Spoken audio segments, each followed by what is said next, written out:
Olá pessoal, vamos ver então a nossa aula sobre inflamação, mais especificamente sobre as causas da inflamação, né, e o processo de reconhecimento e início da inflamação.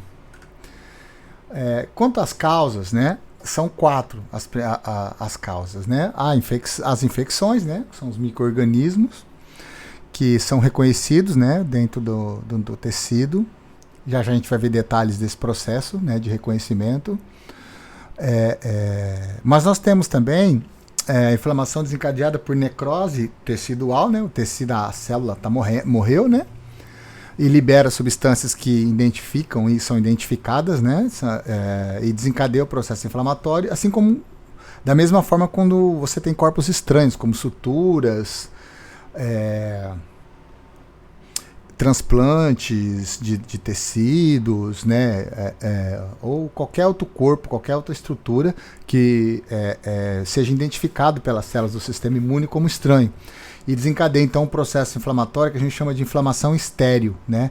Estéril porque não tem nenhum micro-organismo infectando, mas a resposta inflamatória é desencadeada, né, pelo reconhecimento desse tecido necrosado ou desse corpo estranho. E as reações imunes por hipersensibilidade, que são as alergias, né, e as doenças imunes, né, que vão onde a resposta inflamatória que era para proteger o organismo passa a atacar o organismo, né, nesses dois casos de hipersensibilidade. Então vamos por partes aqui, né? Vamos ver primeiro então, aqui no início, esse processo de reconhecimento. Nesse slide aqui, ele tem uns desenhos que ajudam você a seguir a sequência aqui, né? Então você tem tanto os micro-organismos quanto células necróticas são detectadas por receptores, né? São receptores próprios para isso. Já a gente vai falar deles. Esses receptores estão em quem? Estão nas chamadas células sentinelas. Quem são essas células sentinelas? Os macrófagos e as células dendríticas, que vão fazer o quê? Uma vez detectado, vão fagocitar, vão tentar destruir esses invasores ou esse tecido necrosado e vão desencadear, produzir citocinas que vão para a corrente sanguínea recrutar, né, novas células e novas proteínas para auxiliar no processo de combate, né, ao micro-organismo, né, ou de recuperação tecidual. Então vamos ver esses processos agora com um pouco mais de detalhe, né? Primeiro, vamos falar das células sentinelas. Você tem dois tipos de células sentinelas, né? Os macrófagos e as células dendríticas. Os macrófagos, né, eles são especialistas em detectar micro-organismos, né, e células necróticas para fazer o quê? A fagocitose e a destruição deles. Né? Ele faz isso, né, através de receptores de membrana, né? E já a gente vai falar desses receptores. Esses receptores de membrana detectam ou o micro-organismo ou a célula necrótica.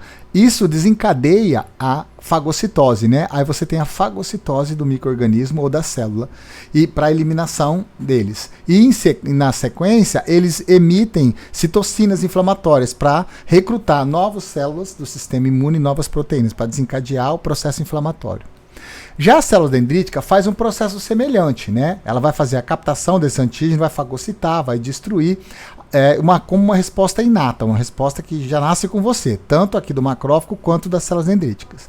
Mas a célula dendrítica pode participar de um outro processo que já é uma resposta adaptativa, como esse antígeno que ela fagocitou, depois ela migra para os linfonodos e lá ela vai expressar, né, vai mostrar essas partes desses antígenos que ela capturou para as células, para os linfócitos, para que seja elaborada uma resposta adaptativa, uma resposta específica contra esse patógeno. Então, ele faz o primeiro combate, né, de tentar eliminar, também desencadeia a liberação de citocinas, assim como o macrófago. Ele faz a resposta inata, assim como o macrófago. Só que, por ser uma célula dendrítica, ele também tem a capacidade de migrar para o linfonodo e desencadear o início de uma resposta que a gente chama de resposta adaptativa, quando você vai produzir anticorpos específicos contra um micro-organismo. Adaptativa porque é uma resposta imune que é aprendida, que é desenvolvida. Você já não nasce com ela vai ser desenvolvida. Né? Nesse caso aqui, ela é desenvolvida contra antígenos específicos através da produção de anticorpos. Então, essas duas células estão nos tecidos, né? E elas são células sentinelas, né? Como está representado no desenho aqui, ó. São células presentes no tecido. Aqui está o desenho do tecido e as duas células aqui no tecido. São chamadas células sentinelas, né? Que vão dar esse primeiro combate. Mas elas só podem fazer isso porque ela tem receptores. E quais são os receptores que ela tem? Aí vamos falar um pouco desses dois tipos de receptores, que são os receptores do tipo TOL e os receptores do tipo NOD, né? O NOD, NLR é porque é Node Like Receptor. E TRL é porque Toll Like Receptor. Né? Então, a gente vai chamar aqui de receptor TLR e receptor NLR. Os TRLs, eles estão na onde? Na superfície dos macrófagos. E eles detectam o quê? Eles detectam os pumps e os dumps. E o que são os pumps? São moléculas que estão associadas, são presentes, estão associadas a micro-organismos. E os dumps são moléculas associadas ao dano tecidual ou qualquer substância que representa um perigo. Esse P aqui é de perigo, né? Mas são moléculas associadas a dano celular. Tanto uma quanto a outra vão ser reconhecidas por esse receptor, desencadear a fagocitose e toda a resposta que eu já falei no slide anterior, desencadeando aqui a resposta inflamatória. Mas o receptor responsável por esse processo que está descrito aqui, né? E aqui, né? No caso do fagócito é o TRL. Já na célula dendrítica, você vai ter no citoplasma dela, você vai ter os NLRs. Os NLRs. Esses NLRs, né, que estão no citoplasma, eles são capazes de detectar, além dos pumps, os dumps. E aqui ele está especificando os dumps. O que são os dumps? Por exemplo, cristais de ácido úrico. Cristais de ácido úrico, ele só é formado. Por quê? Porque o ácido úrico ele é um subproduto da destruição do DNA. Quando uma célula é morta e começa a destruir o DNA dela, um dos subprodutos da destruição do DNA é o ácido úrico, que em grande concentração ele perde a capacidade de ficar diluído nos líquidos. E aí ele precipita e forma cristais, que é o urato. Então esses cristais de urato, né, ou que provém do ácido úrico, né? Eles sempre vão estar presentes quando a célula já destruiu o DNA dela. Então ele entende isso como uma molécula que representa perigo, uma molécula proveniente do dano celular. A mesma forma o ATP, quando tem grande quantidade, é porque a célula vai entrar em apoptose, ela está um desajuste na célula. O excesso de ATP é entendido dessa forma também. A sílica, a célula quando fagocita, a sílica, é porque a sílica é aquela sílica que tem, né, no pradão industrial, dentro de minas, ou em várias situações em que você tem a liberação dessa sílica, e essa sílica ela tem uma atividade tóxica contra fagossomo, contra lisossomo, e ela vai provocar a morte celular porque vai provocar um rompimento do lisossomo. Então, e aqui esses receptores NLRs, eles são capazes de detectar a sílica. Então, ele já sabe que a célula não vai sobreviver à sílica. Então, ele já desencadeia o ataque a essa célula.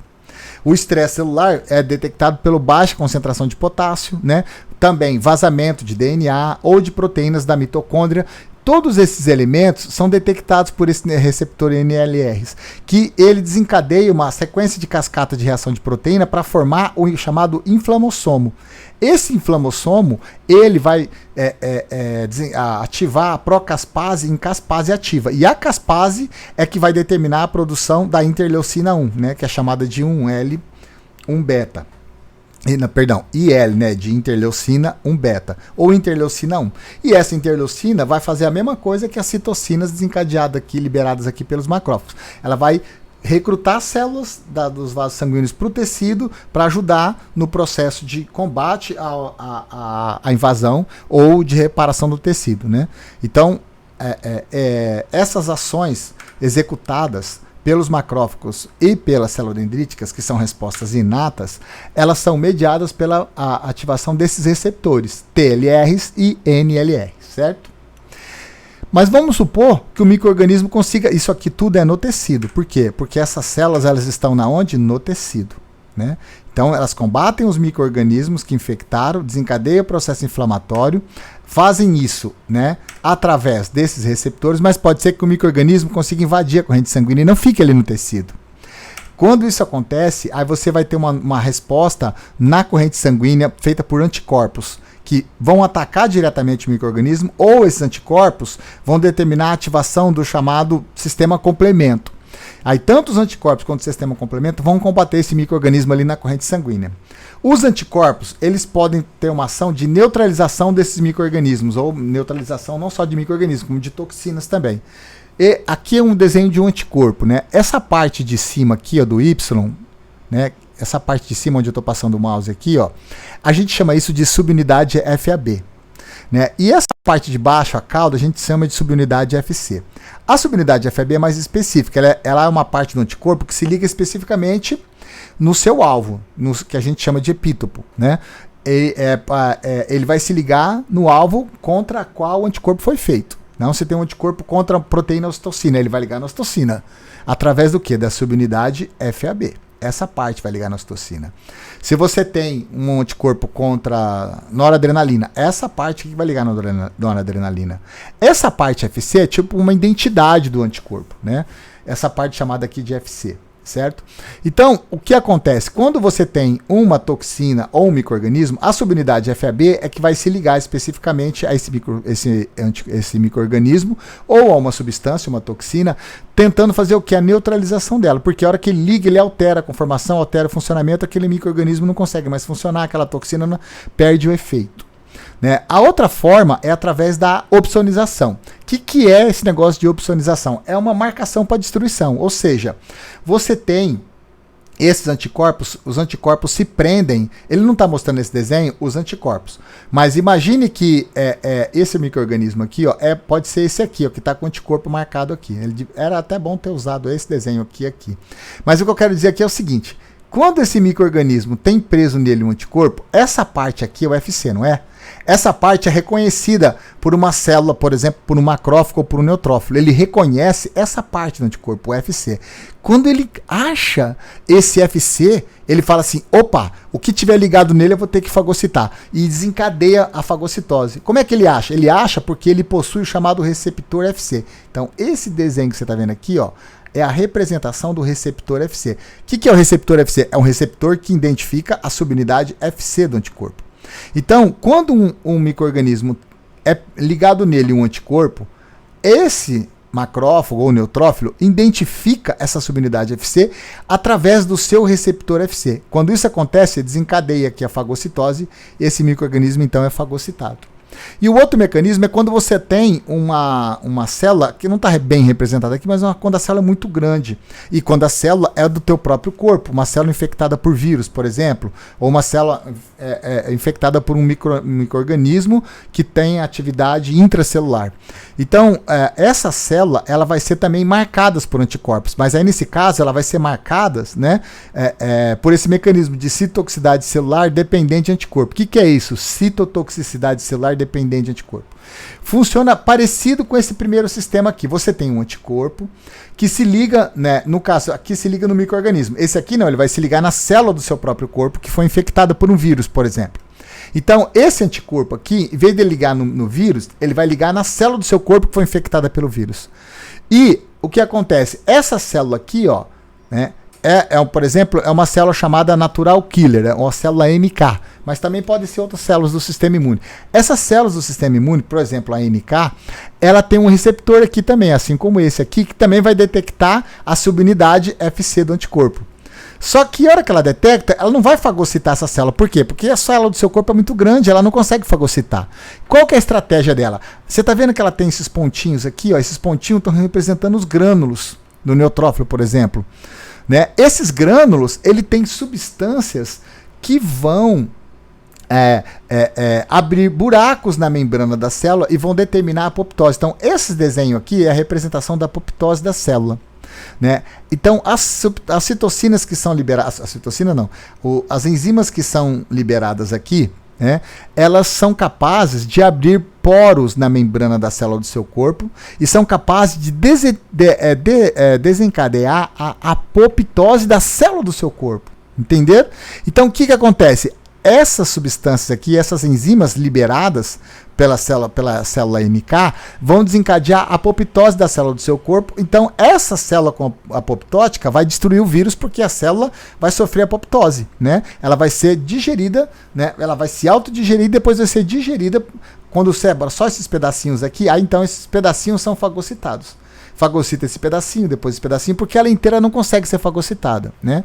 Então, os anticorpos marcam ela para esse tipo de morte, para células NK, que vão chegar lá e vão provocar a morte. Só que, veja, na citotoxicidade celular, o ataque é na célula do seu corpo. É a opsonização, ataque é no micro-organismo. Se isso são as coisas que podem ser feitas, marcadas, mediadas através de anticorpos, né? A neutralização, a opsonização, né? Ele vai ligar no anticorpo que marcou o micro-organismo, ou a citotoxicidade celular dependente de anticorpo, ele vai provocar a apoptose da célula do seu corpo que foi infectada, né? Então, assim, consegue combater o micro-organismo na corrente sanguínea. E o outro é através da ativação do sistema complemento.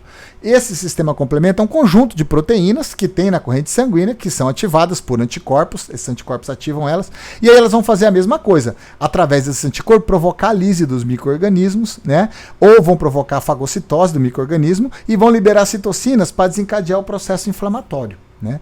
Então, essa resposta aqui é a resposta que vai ocorrer na corrente sanguínea se o micro-organismo escapar das células sentinelas, né, que detectam os micro-organismos do tecido necrótico através desses receptores aqui, né? Agora, depois de ver isso, a gente vai ver quais são os efeitos nos vasos sanguíneos. Na próxima aula a gente vai ver os efeitos nos vasos sanguíneos, que é a vasodilatação, né, e a permeabilização desses vasos, né, e também a migração dos leucócitos, né, dos vasos sanguíneos. Por quê? Porque essa inflamação que está sendo detectada aqui, ó, essa sinalização aqui, ela vai recrutar leucócitos da corrente sanguínea. Então a gente vai ver como é que vai acontecer esse processo de recrutamento dos leucócitos, né, mas antes de recrutar o leucócito, o vaso sanguíneo tem que sofrer vasodilatação e tem que aumentar a permeabilidade. Então esses são são os temas abordados na nossa próxima aula. Por enquanto, é isso aí, pessoal.